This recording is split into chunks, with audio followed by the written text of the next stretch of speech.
What's up, y'all? Malcolm Reed here from How to Barbecue Right. When you're in the Chattanooga area and you're looking for barbecue supplies, you got to check out my buddy Steve's Owl's Nest Barbecue Supply. And Steve and his staff have all your outdoor grilling, smoking, live fire cooking supplies. You can find my killer hog stuff there, plus a ton of other cool stuff. So y'all stop in and see Steve. Tell him Malcolm sent you. The Owl's Nest Barbecue Show is brought to you by Smokin' Brother Pellet Cookers, the highest quality and built right here in the USA. Brought to you by Pit Barrel Cookers. The best barbecue taste you can get comes from the PBC.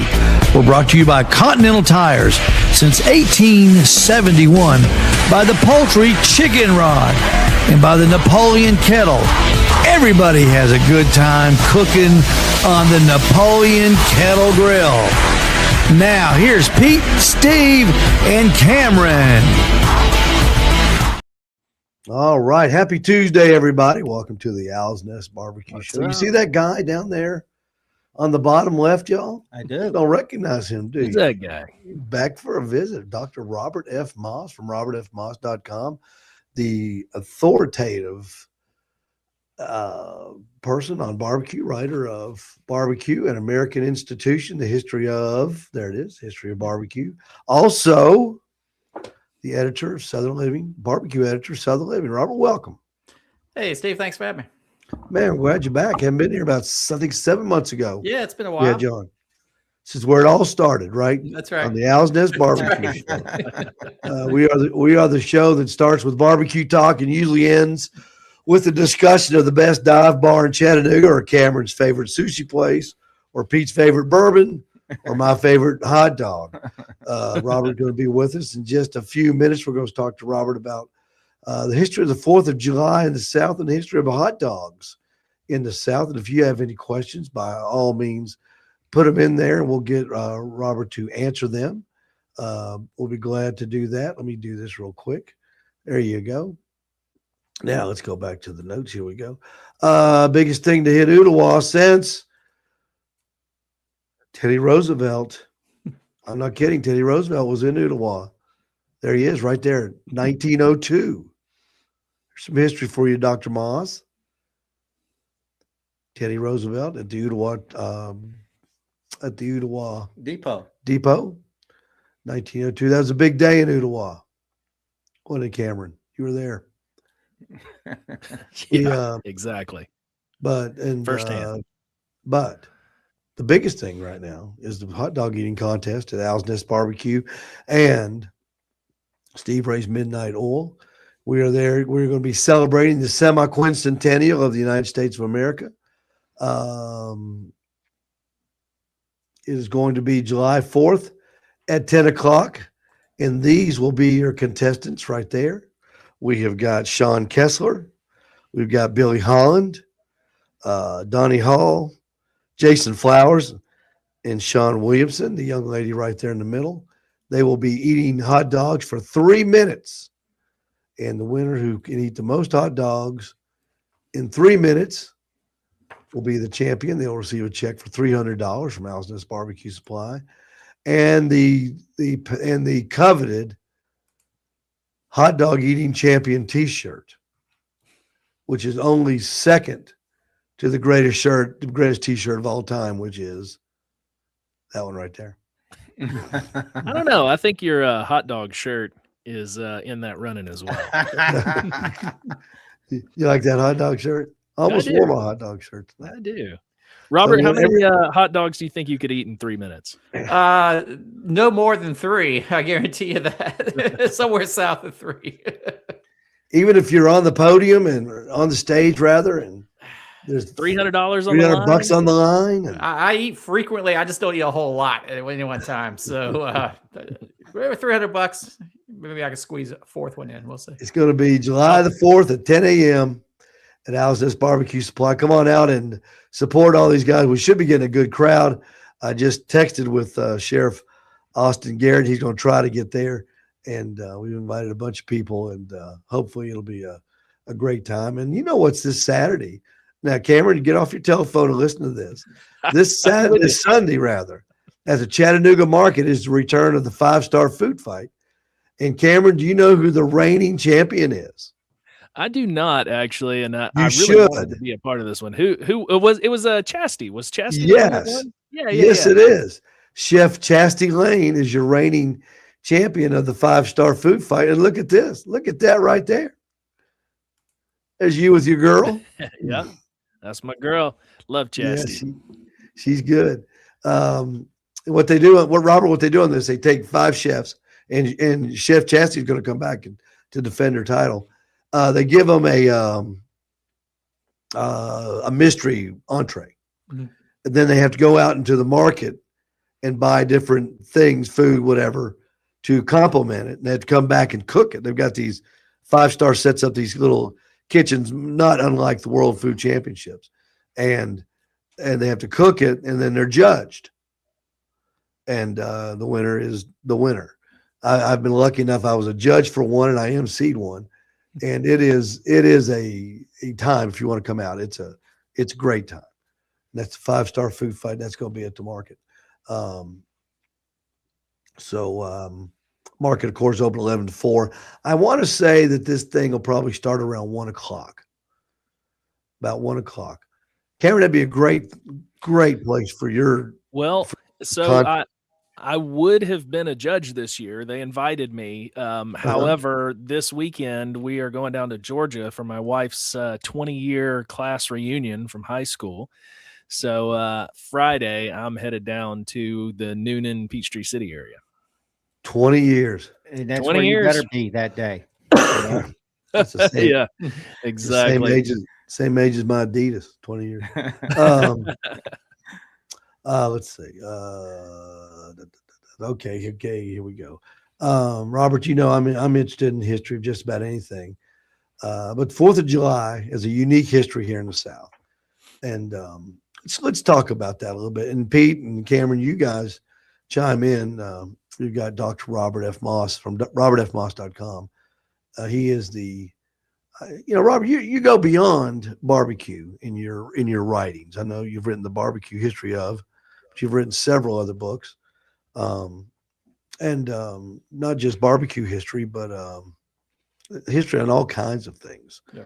And let's talk a little bit about the 4th of July, because the 4th of July in the South, I think, is a little different than the 4th of July in the North back in the day. Yeah, for sure. I mean, and in some ways, the 4th of July that you developed in the South, sort of the iconic American way of celebrating it. And I write all about that in my history. So you sort of break it up into like before the Civil War and then after, because that sort of was the big dividing line. But really, I'm working on a talk on this for a big food conference on the 250th anniversary of Independence Day coming up. It'll actually be a little bit later in the year, in September, I think. But so I've been looking back into it and doing a little more research, and I can't get it all the way back to 1777, but I can get it pretty close. 4th of July celebrations with barbecue in them. So obviously 1776 was the first independence, was the signing of the Declaration of Independence. And there were a lot of celebrations in 1777 of the first anniversary, but they tended, like the Continental Congress, this is still during the Revolution, still going on, that they celebrated with a big dinner in, I guess it was Philadelphia, which is where I guess they were in Philadelphia at that time. A big dinner and celebration and firing of cannons and things like that. But within 10 years, I found the first couple of celebrations of Independence Day that involved barbecue, where it's sort of moved from the big dinner, public dinner, to an outdoor barbecue. So people would hold barbecues for that. And then very quickly, over the space of 10, 20 years, that became like just the way you celebrated the 4th of July all throughout communities, particularly in the South, particularly in the Virginia, the Carolinas. And you can actually sort of trace it as the settlers moved across the Appalachians and the Tennessee and Kentucky, and then all the way down to Texas. They sort of took barbecue with them, and I found all these accounts of the July 4th celebrations, on the trail, if you will, the Western Trail, as settlers were moving west. They would on July 4th they would stop and hold a barbecue there beside the trail or wherever they were, because it was just a way that you celebrated it back in that period.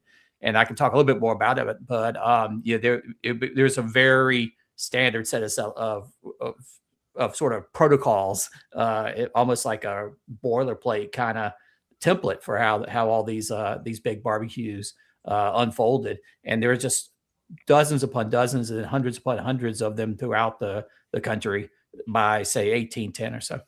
So where do you go to get all your information for all that? I mean, you're digging in libraries, you're digging in what? Yeah, it's actually gotten a lot easier since I first started researching the book, thanks to digital technology. Originally, I was going back to old newspapers in historical archives on microfilm. And so they weren't indexed. So how do you find it? And one of the first things I wrote about was July 4th, because barbecues, because I could actually find that because I go to the newspaper, and they're usually weekly back then. And I'd go to the one after July 4th, and they're only 4 pages long. And then I can usually find the account of July 4th, but it was very hard to find the rest of them. That changed dramatically in just a course of, say, between 2002, 2003, and say 2010. All the newspapers that were on microfilm got digitized and put online. Some of them are publicly available. Library of Congress has a huge collection of them. Others are available for subscription. The genealogy community is big into newspapers. So a lot of the genealogy sites, which I have, pay for a subscription to, it's not that much, but they have all these newspapers now digitized, and you can free text search for barbecue, which makes it easier. Though you have to search in the early 19th century. You can't just search for, one or two spellings. You got to use every single spelling under the sun, like B-A-R. One word brings up some here, one word brings up something there. There was no standardized way to spell anything in the 19th Probably century. Not a ton of just BBQ, huh? No, BBQ, actually, I've read all that later. That actually came in the 20th century, much later. But you could see basically every other combination that you could think of B-A-R-A-B-A-Q, it was, or I-C-U-E. So anyway, but it makes it very easy to turn up a lot of stuff. So newspapers, other digitized archival records are very, very good. Another good source for that is local histories. Most every community in the 19th century had somebody at some point who wrote the history of whatever. You named the county. Usually it was a history of a county. And they would usually include descriptions of the barbecues and the events and all that kind of stuff. So those turned out to be very valuable sources for figuring out what did people do on July 4th, in 1822 or whenever. What was or was there an indication of like how many people were attending a lot of these? Yeah, and it really surprised me as I dug into it how big they were. And when you think about it, back in the 19th century, no refrigeration. All these barbecues are outdoors. You couldn't go to you couldn't go get a pork shoulders at the meat market because there was no such thing. There's no way to keep them cold, especially in July. So a barbecue in that era was by definition also a hog killing, because they would always hold the barbecues in a shady grove of trees because no air conditioning. So you want all the shade, and they'd actually build impromptu tables. But local farmers would donate pigs and goats and sheep and just about anything they had on hand for the cause. They would take them to the pits, actually slaughter them there at the pits, butcher them, and you had to immediately put them on the pit because that meat's going to start going bad when it's 85, 90 degrees in July. And so it was all whole animals. So if you think about the units of how many people can feed just a single 100-pound hog, you can feed a lot of people off of that. And the counts of these barbecues, they would sometimes have dozens upon dozens of pigs and sheep and goats. Sheep and lamb were huge, very popular in the 19th century. They started off, you usually be a couple hundred people. You think about a small community in the South. People would come from across the countryside and sort of come to the central location for the barbecue. They got bigger and bigger. So, soon you had accounts of thousands of people, 3,000, 4,000, 5,000. And then after the Civil War, they got bigger and bigger. Some of the largest ones I've found were over 100,000 people in Whoa, attendees. Wow. And the descriptions of the pits are insane. They're like they would dig these like a mile worth of pits and fill them up, and they had just dozens upon dozens of of pigs and sheep and cows and everything else, deer and all this stuff. So they got very, very large. I would say a typical community barbecue would be a few hundred to a few thousand people, depending upon the size of the community. But they were by no means tiny events. They were big time events, and something that the entire community would gather for. Robert, would they tie I know they would always tie in political campaigns to barbecues, but at these events on July 4th, were they more political rallies than celebrations? Not originally. Originally, they were truly celebrations of Independence Day and the Revolution, and they were actually almost like a kind of civics lesson to kind of bring the community together. And I was talking about almost a boilerplate template. You read these newspaper accounts, and the account after account after account sounds almost the same. Everyone would gather together somewhere and form a procession, usually led by the local militia company. And usually if they had a local band, the band would lead them, and they'd march either to like the county courthouse or to a centralized church somewhere. And then they'd have a bunch of speeches, a bunch of orations. But those would be from like speakers selected for the event. And they would give, an oration on the meaning of the, of independence or the importance of the Constitution. And, so very much a, patriotic type speeches, and then they'd sing songs and all that. And then at the end, they would break and head to the Shady Grove where the barbecue awaited. And then everyone would start feasting. At the end of the feasts, there was this ritualized toasting where everybody there, and these were not dry, sober events in the early 19th century. There was lots of whiskey flowing, probably more corn whiskey at that point, not the fine aged stuff, the hard stuff, and rum as well, rum and corn whiskey. But there was always 13 toasts, and they would actually have a whole committee that would organize the barbecue called the Committee of Arrangements. And the committee would select 13 people from the community to give a toast. And so they'd do 13, one for each of the original states. And then at the end of that, people from the crowd could do what they call volunteer toasts. And the regular toasts were usually the things like to George Washington and to liberty. And then there's always something about some political affair that doesn't make much sense to us, but it was very important at the time, like to Greek independence at the time of the Greek Revolution, which I had to look that one up to figure out why they were toasting the causes of the Greeks. And what was it called? The 13 what? The 13 regular toasts, because they were regular and planned. And then at the end, they would have volunteer toasts from the crowd, which could be to anything they wanted, and those could go on and on and on. So sometimes the newspapers, it's basically just everybody have a shot. Everybody's just toast, to liberty, yay! And so on and on for a long time. So I am getting back around to the political question. So out of the gate, that was not necessarily a inherently political thing. But there's no TV back then. There's no radio. This is even before the newspapers were 4 pages long. It came out once a week. So the best way to get in front of a large number of people, large number of voters in the early sort of Jacksonian Democratic days was to go to a barbecue. And so pretty quickly, the politicians realized that, hey, there's a whole lot of people this July 4th, and they would show up. And it's actually where the stump speech came from. Because when they cleared these groves in the woods for the barbecue grove, they would chop down trees, and they would actually sort of convert the logs, sort of split them and convert them into like these sort of rough tables. And there's some great pictures. I think I have a few in my book of of how they would do it. But you would have these stumps left over, sort of sawed off. And some politician would jump up on the stump and start giving a speech at the barbecue. And as far as I can tell, that is literally where stump speech came from, was from the 4th of July barbecues and the other campaign barbecues. Because after the July 4th barbecues were such a sort of institution, as election season approached in the fall, then candidates would organize barbecue for themselves. And actually, that was sort of how political parties it was one of the first things political parties did, was a bunch of people getting together and staging barbecues and other types of events like that to get a bunch of people together for a rally. So not immediately out of the gate a political thing, but certainly by the 1820s, 1830s, the campaign barbecue and the 4th of July barbecue were sort of one and the same.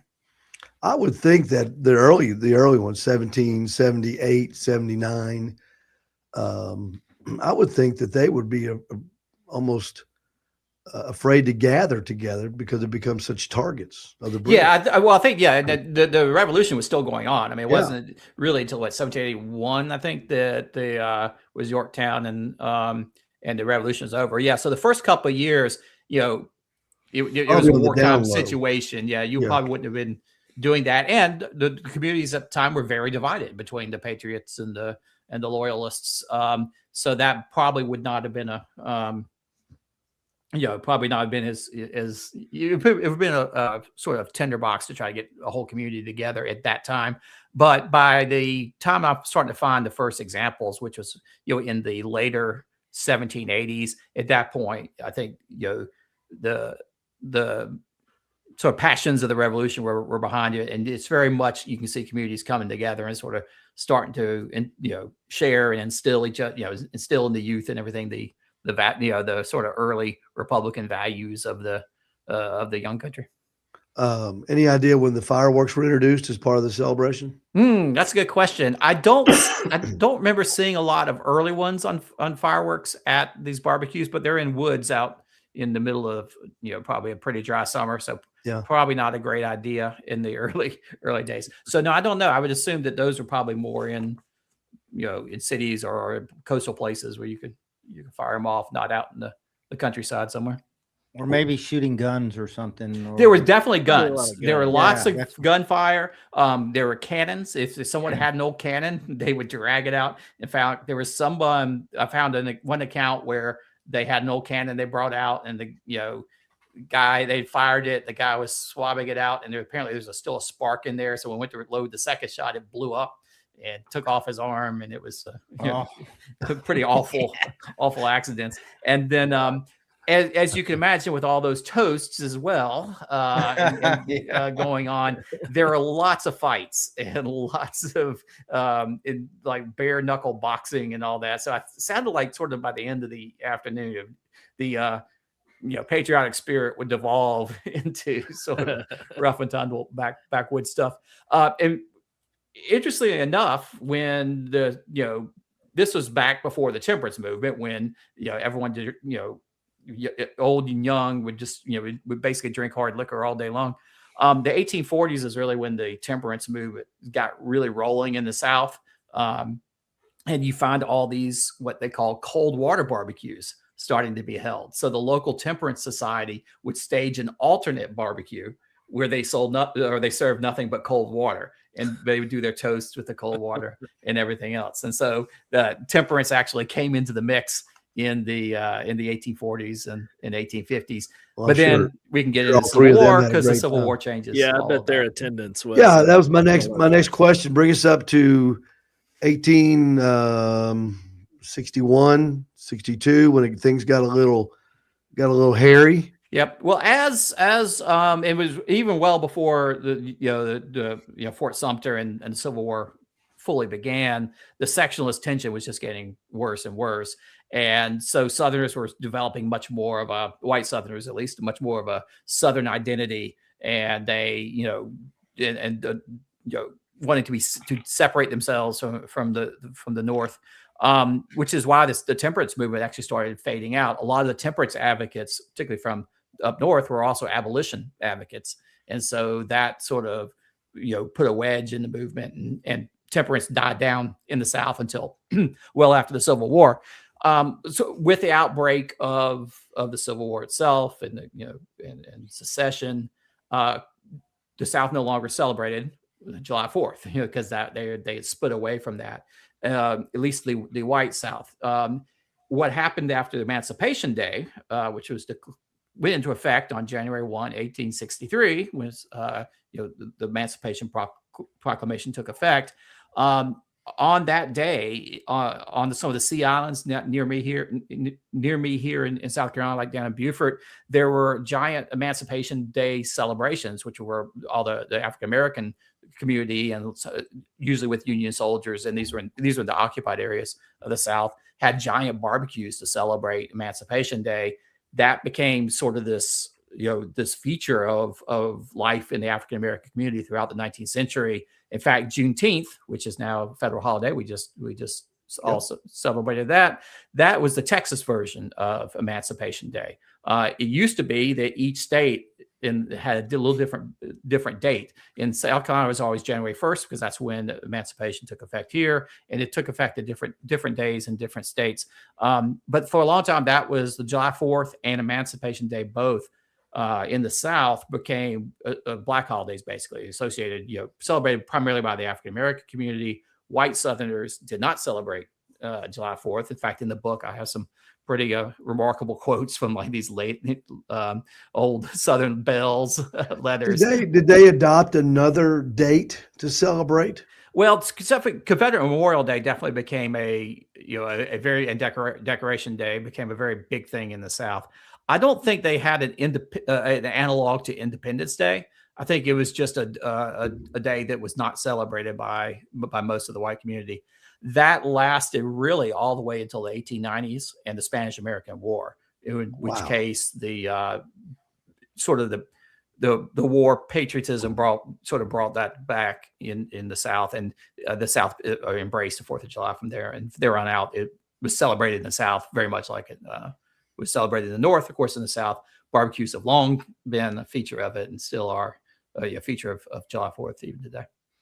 So the meats of the day were just mostly pigs, sheep. Was there much cattle? Do you think? Was there much? Well, there would be. You'd see cattle. The only thing is that they're so big. It's hard to put a whole steer or a whole cow onto a pit. You would often see quarters of beef, which I think they would slaughter a cow and then cut it into 4 quarters and put it on the pit. You'd more often see a beef roast actually up in the Northeast, where they would actually roast an entire cow on this big spit-like contraption, but usually there's only one because that was thousands of pounds of meat. But there are these incredible accounts of barbecues even into the early 20th century, where literally there were so many things donated. Farmers would donate, the typical animals, but also ducks and geese and venison and basically anything. There was one in Oklahoma I found where some guy had killed a reindeer up north and donated it for the cause. They put the reindeer on the pit. Somebody had caught a bear at this Oklahoma City one, and they were going to put the bear on the barbecue pit, except all the local children in Oklahoma City the bear was in the newspaper, and they sort of felt sorry for him. They pooled all their money and purchased the bear. And so the bear escaped the pit, and they donated him to the zoo. And he was sort of the kids saved the bear and not Santa's reindeer. That's right. The reindeer went in the pit. I have a feeling the reindeer was already done for by the time it got to Oklahoma City, but the bear was sort of paraded around, and I think all the kids were like, "You can't put the bear on the pit." So. But literally, just about anything that anything they had would go onto a barbecue pit. And was there any mention of what else they served? What kind of sides would be in early 4th of July? Yeah, and again, the key things to remember: no refrigeration, and outdoors. So anything served needed to be something that would stand up, well in the heat. And trying to think, literally, there is. I found an account for a woman recalling her childhood, like late 19th century barbecues, and saying the proper accompaniment for a barbecue is, I think it's sliced tomatoes and cucumbers and good loaves of white bread, and that's the kind of thing, that they would have. That. Yeah, I think a good vinegar-based coleslaw would work. You do see slaw starting to show up at barbecues. I doubt there was mayonnaise in them. At that point, I imagine it was just a cabbage dressed with vinegar. But that's the kind of thing that would hold up. And it really wasn't until the 20th century and your refrigeration and deep fryers that you start getting things like, French fries and hush puppies and mac and cheese that we associate with sides today. It would have been hard to pull that off in the field. Well, Robert, when did it start to morph into more of a traditional 4th of July backyard where we replaced the hog on the pit with pork chops. Yeah. And and just burgers and hot dogs on the Weber or on a grill before the Weber was invented. There were grills back then. Yeah, When there did that were. come more? I mean, that really is a 20th century phenomenon, and it's really a phenomenon of the urbanizing and then suburbanizing of the United States. I think it was 1920 was the first time that more than 50% of Americans lived in a non-rural area. Before that, the majority of Americans lived on farms. So either in the a town or a city or in the suburbs, and particularly in the 20s, 30s, and then after World War II, the suburbs are really expanding. What you see is backyard grilling really wasn't a thing up until really till after World War II. In the 1920s, there started being a lot of fascination by, in these mass market magazines, most of them coming out of New York, Boston, et cetera, they would send a writer to go visit a barbecue somewhere in Georgia or a lot of them out in California, because California had lots of outdoor barbecues, and would come back and write these great features saying, talking about the barbecue. And there are actually instructions on how you could host like a little mini barbecue in your backyard. And some of the ones in the 1920s actually had people, digging a small pit in the backyard, but instead of a whole pig, you could, by this point you could go buy pork shoulders or steaks or things like that. And really it's 20s and 30s, you start getting a lot of grills, brazier type grills. This is before the Weber kettle, but basically, grates over that you could put coals under. Mm-hmm. Initially wood or lump charcoal, what we might call lump charcoal. And then what we would consider Kingsford charcoal today got its start as Ford charcoal from Henry Ford to the Ford Motor Company. It was actually a way of that Ford came up with, a very notoriously flinty man, to use up all the scraps of wood, because they used a lot of wood in manufacturing cars in the 20s and 30s. And he would turn that into lump charcoal. They sold in the big blue bags with the Ford logo on it at the dealership, along with little portable grills and things. Yeah, that cheap little grill. Yeah, those cheap little grills. It was the idea $1, yeah. was that you would buy your car, and your family would be heading out to the countryside to go motoring through the countryside, as people did for recreation back then. And you would stop along the way and build a little, instead of a campfire, you build a little fire in your grill with your Ford charcoal briquettes and grill, usually it's more steaks and chops and things like that, I think, at that time. And then really after World War II or during World War II, when meat was rationed, burgers and hot dogs became much more of a thing that people would do on the grill. And then in the sort of wake of World War II, as the suburbs were booming and, all the GIs were coming home and buying houses on the GI Bill, the grill became part of the good life in the backyard, and just grilling really took off. Weber kettle came along in the 1950s. Gas grills came along in the 1960s. And so I think it's really after World War II that you see the backyard barbecue becoming a thing at July 4th. And then were the July 4th celebrations after World War II, were they really spectacular, or did they become even bigger than they were, or what was the scene like then? That's a good question. I don't really know about I don't know if I've really dug much into actual July 4th after that. I envision all the parades and things as after D-Day and after the war was over. But yeah, that's a good question. I don't know if they got bigger or more dramatic, or if they stayed the same. Certainly, the local towns had parades and had fireworks and all the celebrations and things like that. But I'll have to look into that and see if I can figure because that out. Now I know in our area we've got a little town. You're familiar with Collegedale, Robert. They have one of the most elaborate celebrations in Southeast Tennessee every year, free of charge. City puts it on, and it's quite the celebration. And we're lucky to have it. Of course, the cookout has morphed into the food truck now. Yeah. I guess that's the new 4th of July thing. They just bring in the food trucks and people belly up to the bar, so to speak. And I think that was also sort of the way a lot of those celebrations were earlier in the 20th century. There's a lot of connection between those type of events and what you might call fair food, which is the food that would be served at on the midway at the county fair and the state fair, And hot dogs and hamburgers and all that kind of thing were really sort of par for the course. So there was a lot of, fair type food that sort of got its way into into the July 4th celebrations as well. Well, I think we covered 4th of July good. Now let's turn to my favorite subject, hot dogs.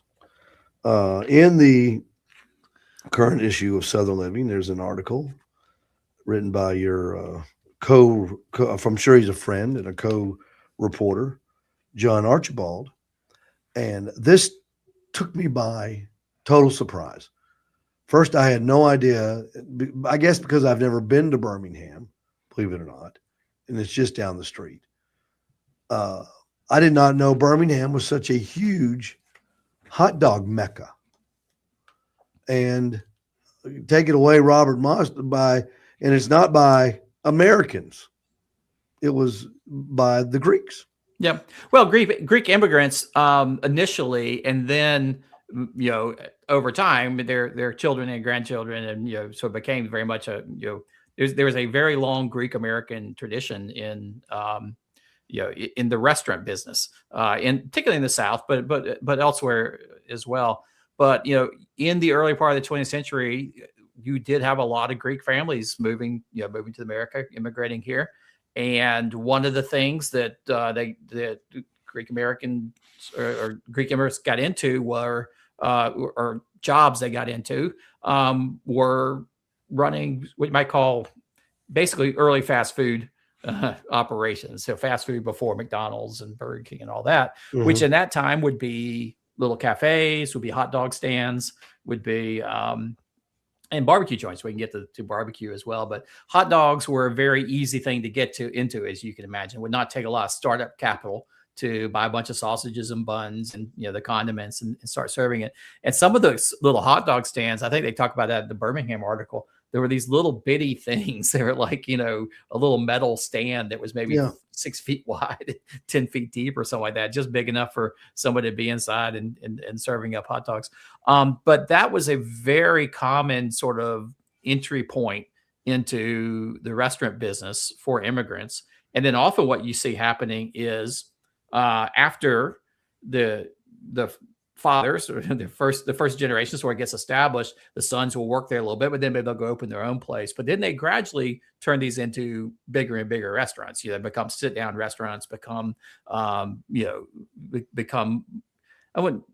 may be fine dining, but mostly I think would be a combination of just your country, comfort food, country cooking type places, barbecue. Lots of the folks who expanded into running barbecue. Why? Because that's what the clientele, that's what the customers wanted in Birmingham or in Chattanooga or in Greenville, South Carolina, where I grew up. In Greenville, where I grew up, there are a ton of these great burger joints. They're all named Pete's. There's Pete's on Poinsett. There's Pete's number 3. There's Pete's here, and they're all known by. What a great name! Yeah, it's all Pete's. They're all different Pete's. They're not, as far as I could tell, not related. They different last names and everything. But you're kidding? No, yeah, no. It's not a chain. No, they're not a chain. So they're one might be owned by two. One family might own 2 or 3, but they're all named Pete's. I think. In that article, the Birmingham article, they talk about that everyone's named Nick, Pete, or I think John. So there are all these restaurants, Nick's, but Nick's over here maybe not be the same Nick as the Nick across town. It's just everyone took Nick as their sort of Americanized nickname, if you will. Where else in the South were hot dogs prolific, or how did they make their way down from? Because I'm sure they started up north. Well, I mean, Frankfurter certainly is a German style, Knockwurst style sausage. That's definitely took off in the 19th century. Coney Island, the term Coney was developed really early on by vendors at Coney Island up in New York. But I think they spread pretty quickly because sausages were pretty well known or pretty universal throughout the country. There are lots of hot dog stands in little towns up in North Carolina that you can go to, and they've been around, most of them in the 30s, 40s, 50s. It was a very, very common thing. And then, usually your hot dog stand would then also maybe have, as you develop more into a grill, you have burgers, and then oftentimes you would get barbecue. So one of the things that you see in Birmingham, you see it in North Carolina, there are a lot of barbecue joints who are run by Greek restaurateurs, and to this day, you'll find lots of different Greek names affiliated with barbecue restaurants. Perhaps one of the most well known would be Charlie Vergos's Rendezvous in Memphis, Tennessee. Well, Charlie Vergos's father was a Greek immigrant who came to the United States. I want to say he took the name Nick when he got here. That wasn't his full Greek name, but he bounced around a little bit. But he ended up running a hot dog stand in Memphis, and Charlie went into that business, and then Charlie found himself this little basement in downtown Memphis, and decided he was going to branch out on his own. It was a little downstairs spot. There was an old coal chute, is the story, in the basement where they used to shovel the coal down. He had this great idea where he wasn't going to serve, he wasn't going to do a hot dog stand. He was going to serve, I think it was ham sandwiches. He was going to, smoke the ham on the pit and serve it on rye bread. But the real idea was to sell the ham sandwiches for cheap, and then sell beer alongside of them, and really make all the money off the beer. Mm-hmm. At the time, Memphis was the downtown shopping center. So all these families with one car would come downtown. And his theory was, well, the wife would go shopping, the husband would come downstairs and eat a ham sandwich and drink beer while his wife was shopping. And that's how he was going to make his money. And then it seems like a solid plan for sure. But then, I don't think he was quite making as much money as he hoped off of just the sandwiches. So he started adding more things. And one of the things he added was ribs. His meat distributor one day, said, "Hey, I got these ribs. Why don't you try that?" So he cooked them on the barbecue pit to where he was, cooking ham. He actually had an employee who was an old hand at barbecue who sort of showed him the ropes. And he ended up seasoning them with the spice blend that was his dad's Greek chili recipe, or his Greek chili spice recipe. He added some paprika into it for a red color. And that's basically the famous dry rub rib of Memphis, was created by a second generation Greek American whose father was originally running a hot dog stand and using the chili recipe to flavor the ribs. One of the big things that was big there too at the Rendezvous was red beans and rice. Mm-hmm. They brought that in a long time ago, and that was a staple in there as well. It may still be. Haven't been there in a long time, but trying to remember if it was on that. I think it may still be there. I mean, they still do have the cheese and sausage plate up front. That's still going strong, and I think potato salad and slaw. I'm not sure they still do the red beans or rice or not. I can't remember. I definitely remember the slaw and potato salad.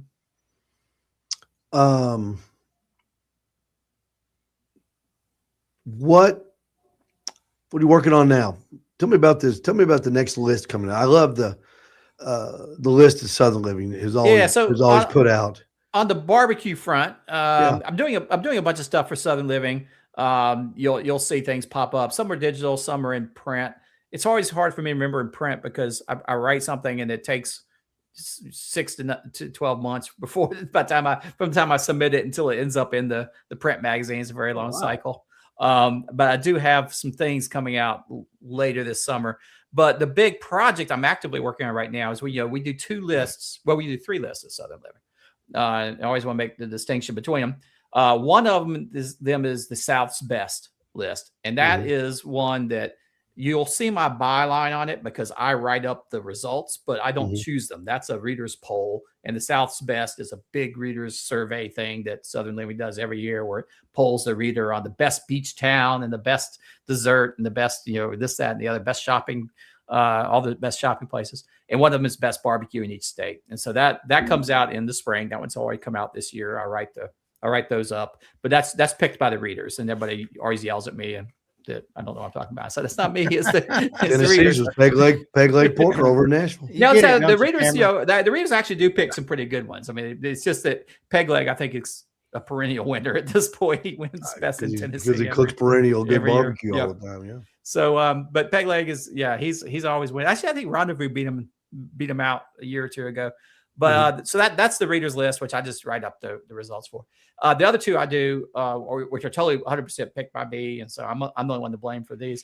I do a best new barbecue joints every two years, and then alternating years do the top 50 barbecue joints in the South. So top 50 is the big list, but this is really can't do it every year because it's just not going to change enough for just 1 year to the next. Plus, I need time to go eat. I'm going to revisit all the places. Eat all. How many states does that cover? The 50 list. Yeah, so this is a bit controversial. If anybody ever sees my appearances on Greg Rippey's Barbecue Central show, he's always giving me grief because for a long time we had Missouri and we had Maryland in the South's best pool.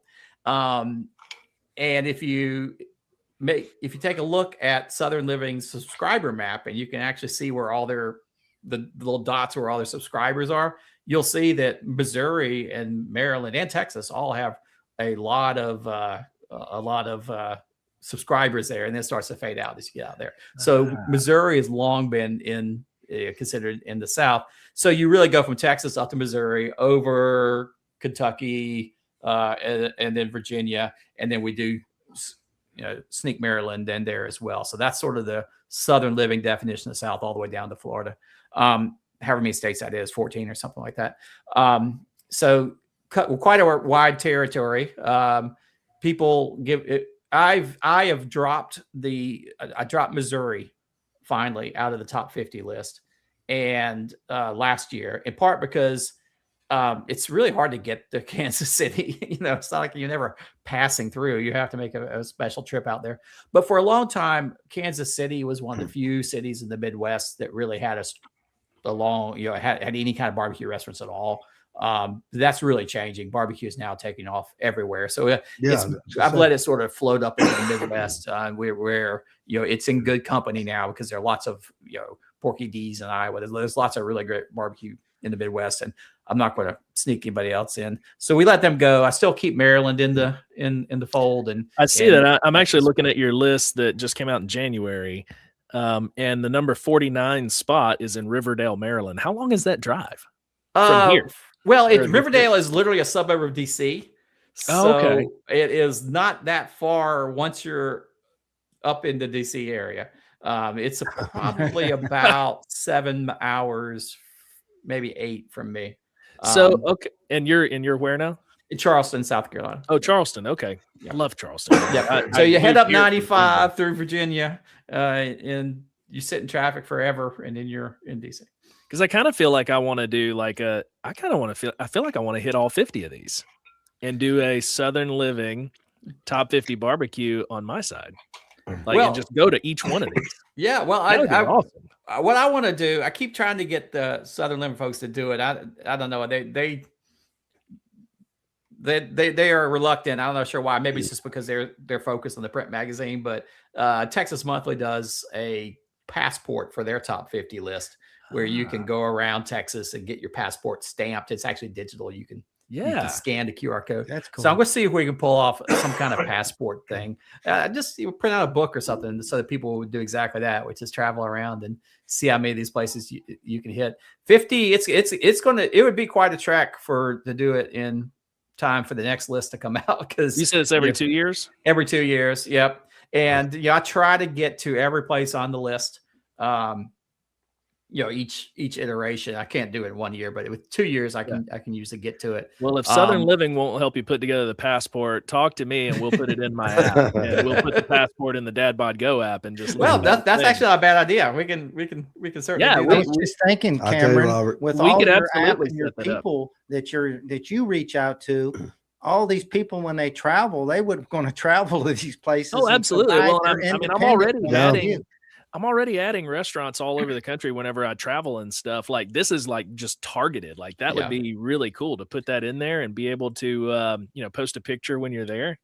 And that's what I want to do. I mean, you do see a lot of the places that I write about. They'll have a framed, thing of a framed version of the print article on the wall. In fact, I was just in Leroy and Lewis over the weekend, and they have I did a profile of Sawyer Lewis there, the co-owner there, and it's right there by the order counter.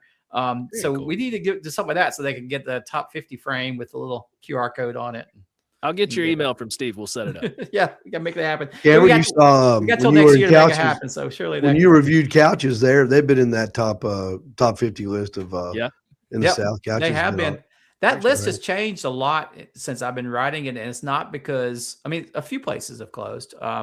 It's not like half the ones on the original 50 are gone. Some of them are, but what's more happened is there's just been such an explosion of good barbecue restaurants in the past 10 years. Each year, it seems like there's more and more, and it's harder and harder for me to narrow the list down to 50. It's always the top ones is sort of easy, but then when you get down to the 30s and 40s, like there's so many restaurants that are all could fit in there. And when you go over the whole South, they're so different. Everybody goes on YouTube and learns how to do barbecue. I mean, it's there. I mean, seriously. I mean, it's there. The information is definitely there. And your current number one is City Limits Barbecue in West Columbia, South Carolina. That's awesome. Yeah, that was a sort of a I went back and forth on that one. And I had been, I think, twice to the current City Limits, which is fairly new. He just opened up there within the last maybe 2 or 3 years. He was running a food truck up in Columbia, and the food truck is really good, but I don't include food trucks in the list simply just because I just can't. It's just too many. You start throwing food trucks in the mix, I'll never eat all of them. Yeah, good luck. But once he got a brick and mortar, it's really excellent. And I was like, I think I may make a number one. And so as I was finalizing the list last summer, my wife and I, Columbia's only an hour and a half drive. So we hopped in the car one Sunday and drove up there, and she'd never been. And so, first bite, I was like, oh yeah. And she was raving about it. And I was like, yeah, it's a no brainer. I'm curious about your process, because I get asked to do lists all the time, and it's hard for me because I don't go to the same place twice most of the time, and I have to remember back. Are you like making notes and this is a potential 10 to 20, how do you do that? Yeah, I do definitely make notes. I have a spreadsheet, Microsoft Excel spreadsheet that I've been keeping for years. In fact, each year I copy the tab, or each time I do a list, I copy the tab, so I keep what the old ones were. Start with the old list, the last list, and then I have all my new candidates. I'm always tracking places I need to go, and so I'm marking them off as I revisit and as I go. And I'm always constantly shuffling that list, right? Moving this one up, moving this one down. I went there, it's not as good as I remember. Maybe I move it down, and that thing just moves up and down each week throughout for the 2-year process. And then I do make notes. I reviewed restaurants for so long that I sort of got used to making notes about it. The best thing that ever happened to restaurant reviewers is this little guy coming along with a camera on it and a notepad, and people can think you're just texting somebody or as opposed to, it used to be if you had a notepad and a pen and a table in a restaurant, everybody would look at you funny, like, what are you doing over there? So I can make notes, short little brief notes, and then I do try to always capture my thoughts afterwards, because I do have to go back to them later and review them. But the pictures are also super, super valuable. I always take good pictures of it, of things to go back and refresh my memory on, oh yeah, I remember that. That was really good. So a combination of notes and then images, and then I always try to, mark when the last time I visited the place was, so it's on my list to revisit, And do they know when you're coming? Do you let them know, or do you just show up, or what? By and large, no. I don't. I prefer not to let anybody know I'm coming. I'm not really anonymous at this point, and the barbecue world is pretty small. So once you've done a couple of festivals and you start meeting people, they know who you are. But I typically just show up unannounced, get in line, even though I could call ahead and skip the line, but I'm not going to do that. I want to just get the whole experience, because I'm really there for the experience of it all. And usually, most of the time, if I get recognized at all, I'm already at the front and ordering food. It's too late. And then a lot of times, these days, a lot of the owners aren't even around, full time, or they're not working the line. So I occasionally get recognized, but I prefer, if I'm just visiting and I'm not really doing what I call a barbecue tour, then I do like to talk to folks. So I go back and tour the pit room and do all that, but I'll introduce myself after finished eating. There's nothing worse than trying to get a full plate of food and the owner wanting to come over and sit at the table while you eat it. You're sort of sitting there, under the gun. No, I'd much rather eat first and then go and introduce myself and ask questions. And have you ever been to Wardlow's? I was going to ask that. I was looking for that on the list, actually. I don't. So it's in Lafayette. They call it Lafayette, Georgia. Lafayette, I don't think I have. Now, that needs to be on your list. Absolutely. In my opinion, their barbecue is probably the best anywhere drivable. It's pretty strong. It's pretty strong. Yeah, they have very select hours, and they pack a line in during those hour breaks, and it's still to this day it's the best restaurant barbecue that I've been able to find as well. Oh, really? Well, I'll definitely. It is on my list that I have, but of Georgia spots.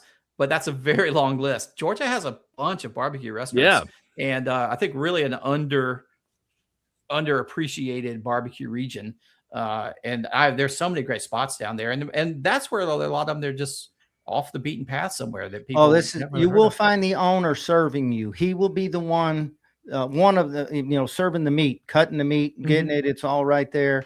They're only open 3 days a week. And then they shut down, like they go from 11, I think, or till 2, shut down and open back up at 5. Yeah, and do like a 5 to 8 block. Yeah, that sort of thing. 3 days a week. He tells you when you're going to eat it. He serves it, and then he says, "All right, hit the road." He's got it. He's got a method. And it's one of those little spots like you can't blink. Got it going on. And it is in the middle of nowhere. Nowhere. Nowhere. Yeah. Well, it is on my long Georgia list. I'll have to bump that up in priority for. You won't be disappointed. I guarantee you. Oh no, Robert does a good job down there. Oh, it's just amazing to me. I've been there twice. It's Wardlaw's Lucky IQ. That's what it's called. Lucky IQ. He got kinfolk here in Ooltewah too. So it's a 50-minute drive from here for us. Okay, that's not so. It's North Georgia. Yeah. It's close enough for you to swing by for a schween at the gas station, Robert. I've got to get up there. Make sure you're full before you head out. I can tell you that. I tell you, Rob, what we're gonna do? We're gonna do Cameron's spot. You want to hang around with us? Sure. You got time? And you can see what Cameron does. He I don't do anything special. You two guys can get hooked up because I think you would be interesting for each other. Cameron's we're gonna talk about that top 50 passport because that Dr. Robert F. Moss is with us. robertfmoss.com if you want to further explore what he does. Just a tremendous asset to the barbecue community and a prolific writer. It's time for the Dad Bod Restaurant Review. Did Cam eat at your place? Let's find out with Cameron Parker. What we do, Robert, we go through Cameron posts his videos on TikTok and on Facebook. And it's under Cameron Parker on Facebook, Dad Bod Cooking, Dad Bod Cooking. Dad Bod Cooking. It's right there on his screen. Yeah, that's right there. On TikTok. And he's got a tremendous following. We nabbed him a few about 6 months ago now. It's been longer than that because we talked before the first of the year, if I'm not mistaken, and that was still relatively early on to this whole journey. So it's he's got a unique, and you'll enjoy it. You can go to and watch it. Okay. The big one of the week was obviously Rolling Oak Distillery. Yeah. Up in Dunlap. Yeah. Tell Robert and your friends here, Pete and me, and everyone watching, the thousands watching, about Rolling Oak Distillery in Travis up in Dunlap. Yeah, this was just such a cool experience. It's a moonshine distillery, and it is currently the 4th largest producer of moonshine in the country. Yeah, and which is crazy because when you pull down this little road, which is his driveway, I mean, there's nothing there. There's like two, buildings. One of them's got a little size to it. And even just walking around inside there where they make all this moonshine, you're thinking, good Lord, like they're putting out 16,000 jars a day is what they can put out. Like that's a lot of moonshine. And Travis, he's a kind of a self-made guy, was kicked out of high school. So got a GED, went to Michigan, University of Michigan, and ended up with multiple engineering degrees. And so now he does everything himself. He built himself a pizza oven because he said he's kind of a cheapskate. He saw him, he wanted to buy one because he loves good pizza, and was like, nah, I can build that. So literally built a brick oven from scratch. And now he makes pizzas, and he serves them 3 days a week. And right now you better call ahead because they're selling out every single day ahead of closing. It's been a lot of fun to watch the success there. I mean, it's like they're doing a phenomenal job. It's the best pizza that I've had yet in my little tour. And Cameron always rates his food most of the time. He gave them a 10 out of 10, which is, he does give a lot of 10s out. I mean, it's not like Oprah Winfrey throwing out 10s. He's pretty selfish with those 10s. But Robert, you said something about when you and your wife went up to Columbia to that restaurant, you took one bite and went, wow. Yeah. And that is Cameron's criteria for a 10. Yeah. The qualifier for a 10 to me is a 10 is a 10 the moment it hits my mouth. That's and there's no question about it. And that being said, there can be multiple 10s. I'm not one of these guys that's like, oh, 10's unachievable because it's saying it's the best in the world and you haven't tried. I don't agree with that. To me, good food is good food, and there can be a lot of good food. I thought the man on the street at Rolling Oak was kind of cute too. Those two guys walked up. Yeah. Part two. Yeah, that was just this group. They were actually there by happenstance. They were looking at some property that backs up to Travis's, and they went down his driveway kind of by mistake.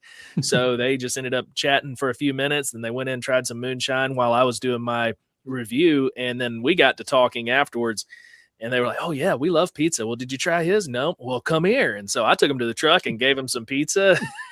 Yeah. It never happens to me to pull in a drive and get moonshine like that. I'll just tell you. I'm just saying. I call ahead. Robert, Cameron is unique in the fact that he does all of his reviews from the front of his pickup truck. Yeah. That's his shtick, and it's hilarious. You should see me eat the seafood boils in there. That's a lot of fun. Well, I admit I have eaten a lot of barbecue on the front seat of usually it's a rental car, and I've trashed more than a few rental cars with barbecue sauce all over the passenger seat. Try to lay down napkins and stuff, but yeah, it's not. The Rodizio Grill giveaway was a good one. The Father's Day giveaway, that was a lot of fun. There were all total over 800 entries into that, which was just mind-boggling to me. And we ended up giving away a $200 gift certificate for Rodizio Grill and another $200 worth of gift certificates to Owl's Nest Barbecue. It was a great giveaway, and we really made a dad David's day. And it was a good time. I'm hoping to be able to do more giveaways like that. So Robert, have you ever been to a Brazilian steakhouse? Where they bring it out and they carve it off? Yeah, but they're doing that in his truck, in the passenger seat, carving the meat for him. Don't forget about the bartender in the back seat. That was the bartenders and the little girl pops up from the back with his pineapple drink. It's hilarious. It's hilarious. And then he rates it. And then he rates the food, and it's very entertaining. His format. Talk about the Soul Q barbecue truck, Lee Ratliff. Oh yeah. I mean, strong, buddy, strong. Lee is just a phenomenal chef and makes some really great barbecue. He was a competitor at the barbecue brawl that we had a couple weeks ago, and I didn't actually get to try it because they were selling barbecue while they were competing, and the line was never less than 90 minutes long to get to his truck, so I didn't even get to try it. So I hunted him down on a day that he wasn't going to be as busy, and tried it. And I get it. Like, I see why everybody waited so long, in his ribs and wings, sides, everything were, strong 9s. And then he brings me this sampler out of lamb chops, a turkey rib. You ever had a turkey rib, Robert? Ever even heard of a turkey rib? I've had lots of turkey legs. I don't know if I've ever had a turkey rib. Turkey rib's a thing. It's a thing. It's the scapula bone. So it's a shoulder bone, and it looks like a rib. Okay, so it's got a big old strip of meat on it, just like a rib. And it is incredibly tender, and whatever he does to cook those was just incredible. Had that and some pulled pork. I mean, he is an artist with some barbecue. It's very, very good out of a food truck. You gave his lamb chops a 9.2, the turkey rib, the pulled pork 9 pluses. Everything I ate that day was wings 9.6 and the ribs 9.3. Potato salad and mac and cheese and coleslaw 9.2. Yeah, I couldn't ask for much more out of that truck. That Waco Japanese restaurant, what a pretty place. Yes, just a beautiful ambience there. I didn't care for the sushi as much, just because it's kind of more on the American side of sushi with the way they make it.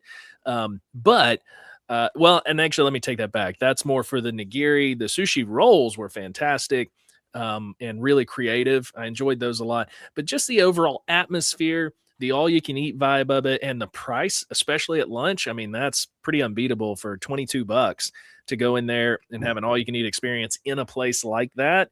It's pretty phenomenal value. Robert, are you a sushi guy? I definitely like sushi. Yeah. It's actually I kind of have about too long problem with it. Yeah. It's become an addiction for me. Yeah, among other things. Good job though, Cameron. They were very interesting. Look forward to more. Robert, I can't thank you enough for being with us.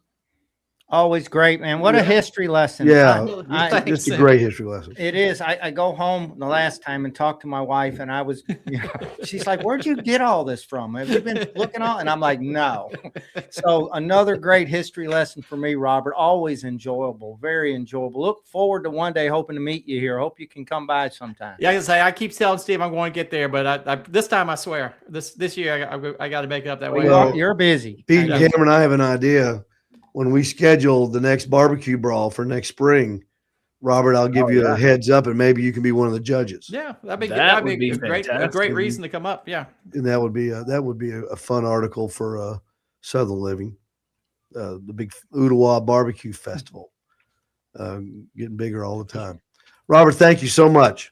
Well, thanks, guys. I appreciate it. We appreciate you. We'll do it again soon. All right. All right. Sounds good. I'll see you. I'll probably be behind you on a Tuesday night here soon on Greg's show. Bye, guys. Take care. Robert Moss, Dr. Robert F. Moss, robertfmoss.com. If you're interested in going to Robert's website and seeing all the things he does, the barbecue editor of Southern Living. And yes, Southern Living is still a thing. I've got the latest copy right here. I don't know about you guys. I grew up Southern Living. My mom subscribed to Southern Living. It's been in my house. I cannot remember being in the house without Southern Living. And I always saw it, I don't know that I ever read it. Even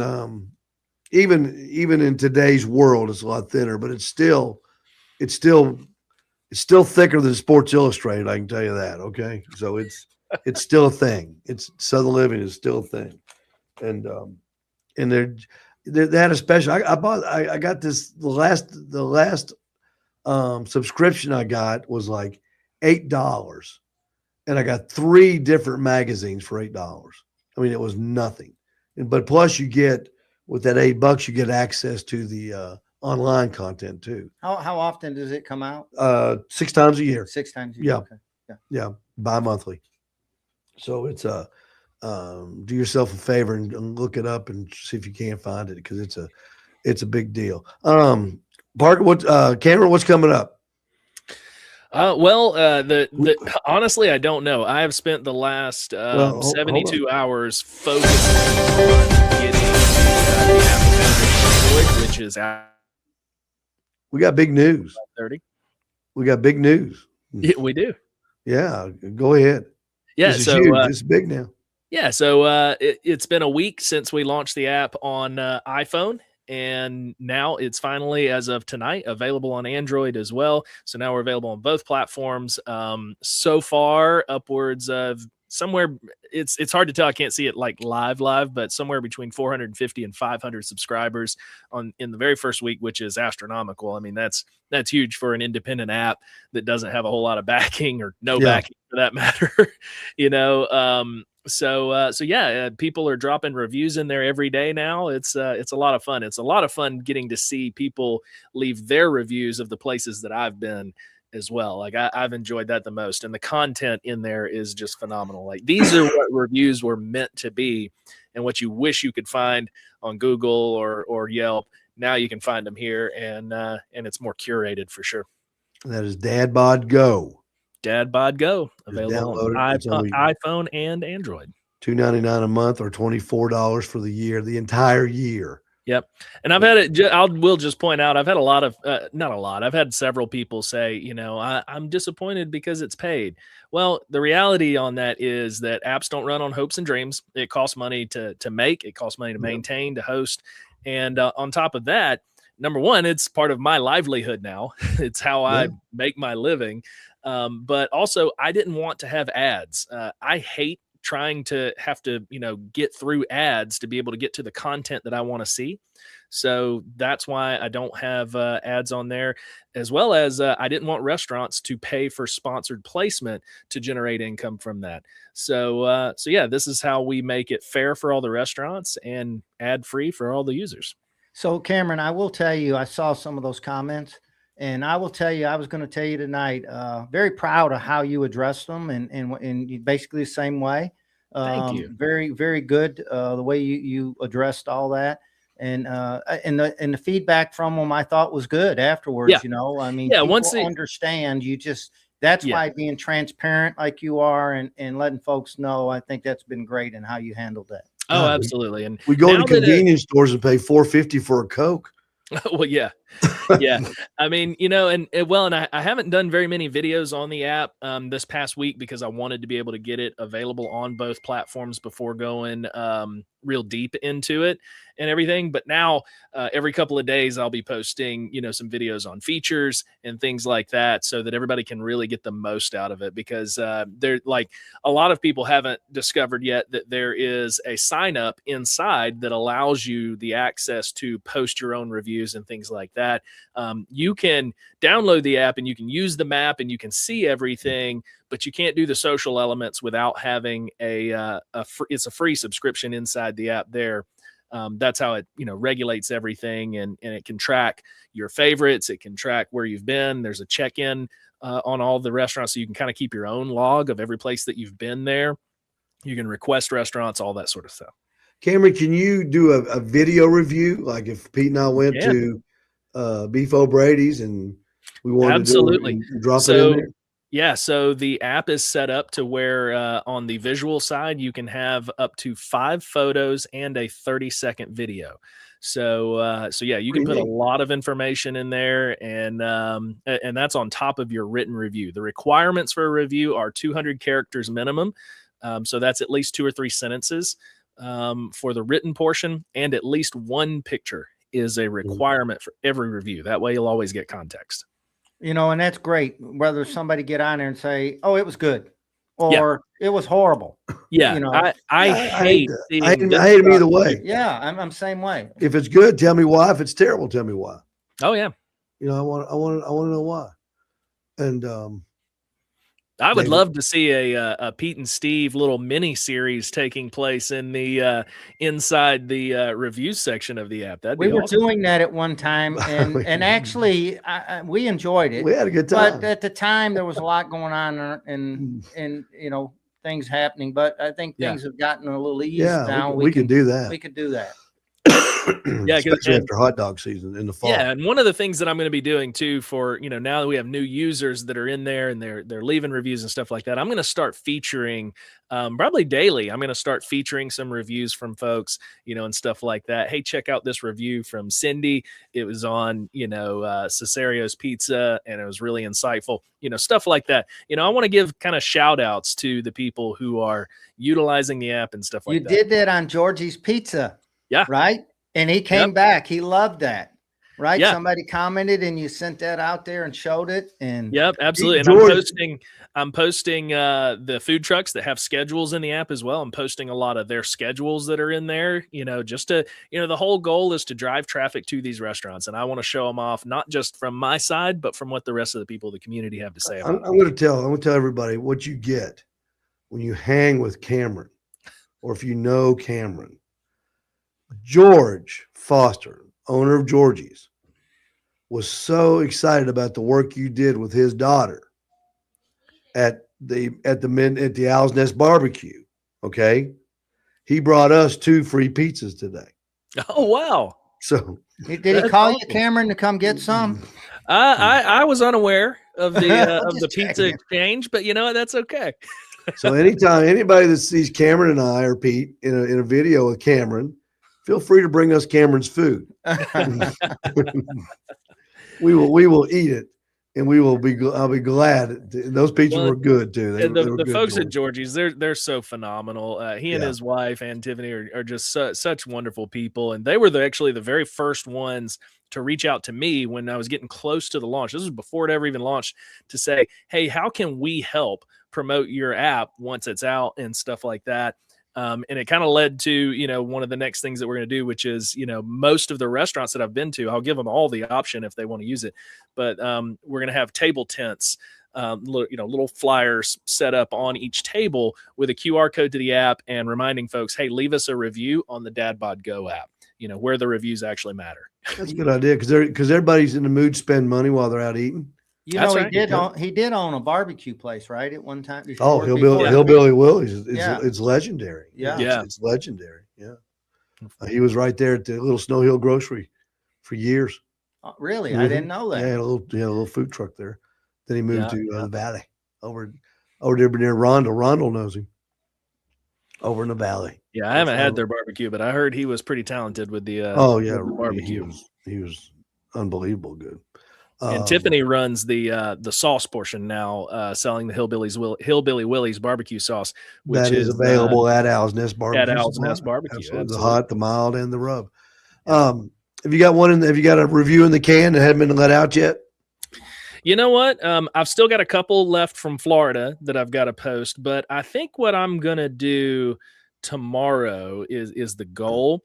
So the number one place that's already on the review requests, if you can, let's see if we can see that there. So, oh no, it's not going to want to. Nah, the glare of your light is getting it. Yeah, the glare is getting it. But in the app, there's a request a review portion where you can go in and request somewhere for me to go, and then other people can vote on it if it's already there. Oh. Right now, the number one voted place is Old Man Rivers, and it's got 14 votes to go and check that out. So I may try to swing by there. Where's that at? It's over by Merv's at the base of Signal Mountain. Yeah. Okay. Old Man River. Yeah. What kind of place is it? Burger It's dive? a tiny little house. And every time I've been by there, the parking lot is full and there's like a line out the door. So I'm not sure exactly what kind of food is in there, but it is incredibly recommended, especially anytime I'm near Merv's. Everybody's like, Old Man Rivers, you got to go there. So I think it's time to go pay them a visit.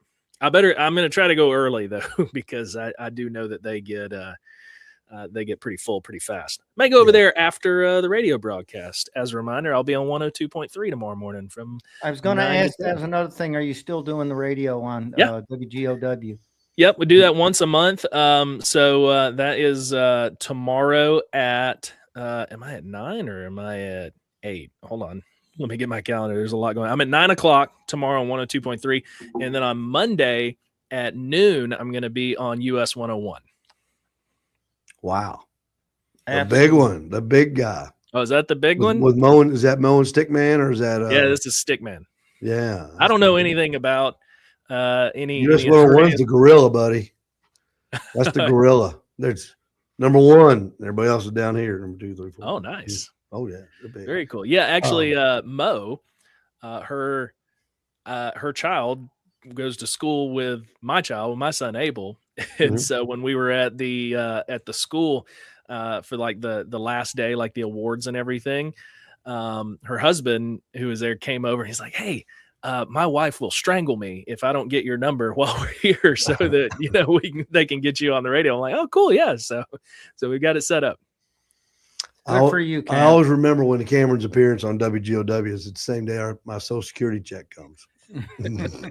Everybody, yeah. I told Steve earlier today. I turn on JR and Jed and listen to Cameron. I gotta try to remember to tell Steve not to spend it all in one place tomorrow. I tell you what. Thank God for it. Thank God for FDR, buddy.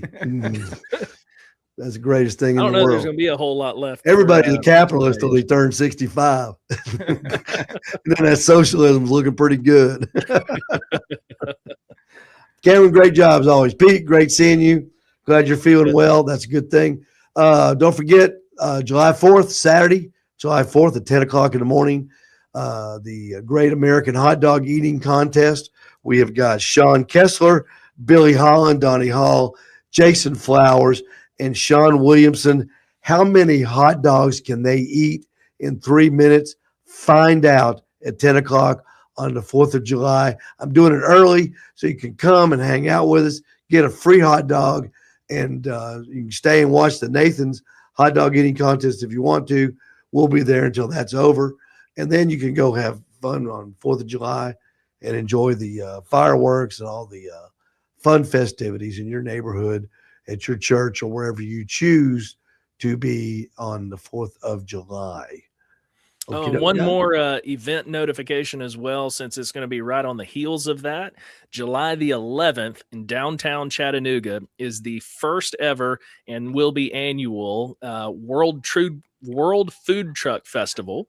Right. Presented by Dad Bod Go, by the way. And we're going to have 40 food trucks in one spot at Tennessee River Park. And it's an all-day event, live music. We're going to have a movie screen set up playing Ratatouille for the kids, a whole bunch of merchandise vendors as well, but 40 food trucks with foods from all over the world. That's going to be a heck of a Saturday. July 11th. July 11th from 11 a.m. to 7 p.m. That'll be a time. And if you've never been to the river, if you're new to the area, you've never been to River Park, now's time to go because it is beautiful down there. Oh, yeah. And it's right next to the river. I mean, you'll be able to enjoy a food truck and literally go sit next to the river if you want to. Yep. All right. Let's get out of here, fellas. Cameron, come see us. Pete, I'll see you in the morning. Everybody, thank you for watching. Thank you for listening. When you come, as always, come see us at Owl's Nest Barbecue Supply in Ooltewah. We had a great weekend. Thank you, everybody that came out and came in and bought Father's Day presents. We had a great time, and we appreciate you, and we couldn't do it without you. So thank you very much. See you guys.